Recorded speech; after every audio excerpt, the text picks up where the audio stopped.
Congressman, good to see you again here. Thanks, Jason. Great to be with you again. Absolutely. Let's start with the Republican Senate runoff, less than 3 weeks away. This is very contentious inside the GOP. You've taken a stand on this and endorsed John Cornyn. Tell us why. Yeah, and this is the first time I've actually endorsed on any primary in the Republican side from top to bottom. And I think it's important for folks to know why, because when we look at these two competitors that are vying for the United States Senate position, what you're really looking for is a difference between the character on one side and the absence of character on the other. That's the starting point for me. I think that character matters to conservatives.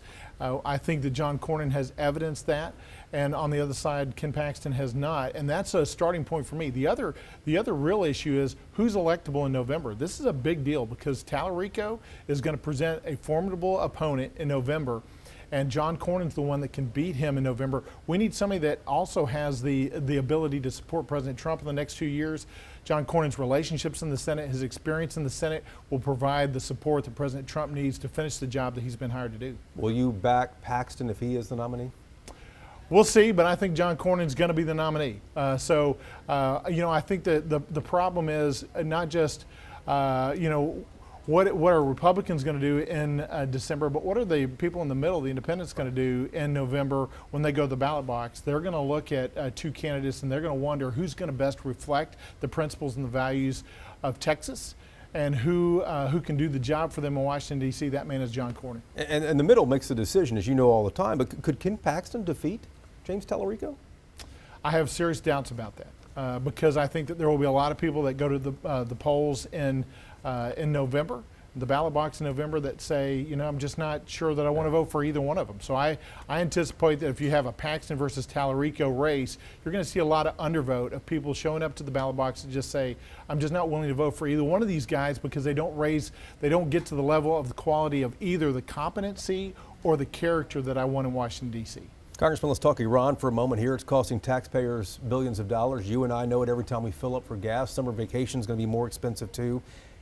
And we don't seem any closer to overthrowing the regime in Iran than we were before this even began here. Do you think this was thought out correctly? Was it miscalculated at all?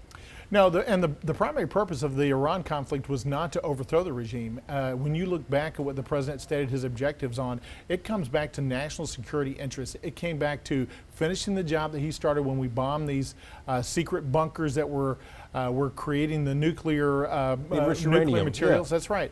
And so we needed to finish that job. We also knew that we had a continued problem of national security of Iran and its affiliates, Hezbollah and Hamas and others, that were doing their bidding against the United States, against our allies such as Israel. We needed to go in and cut their legs out. But if the regime's still in place, I mean, what's to stop it from secretly enriching uranium again and keeping Hezbollah and Hamas going?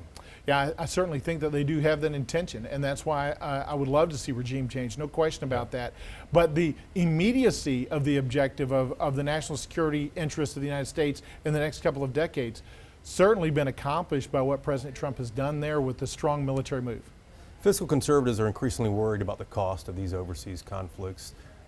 The Pentagon's asking for $25 billion to pay for the first 60 days of this. Should there be a timeline or exit strategy to any additional funding that Congress might approve? I do think Congress needs to have oversight and make sure that it has its voice heard strongly in this. Should it be tied to anything, though? Well, I think we are seeing the potential end of the conflict as we're speaking. We know that those negotiations going on right now. There's a ceasefire. Congressman, good to see you. Thanks for the time. Thanks so much.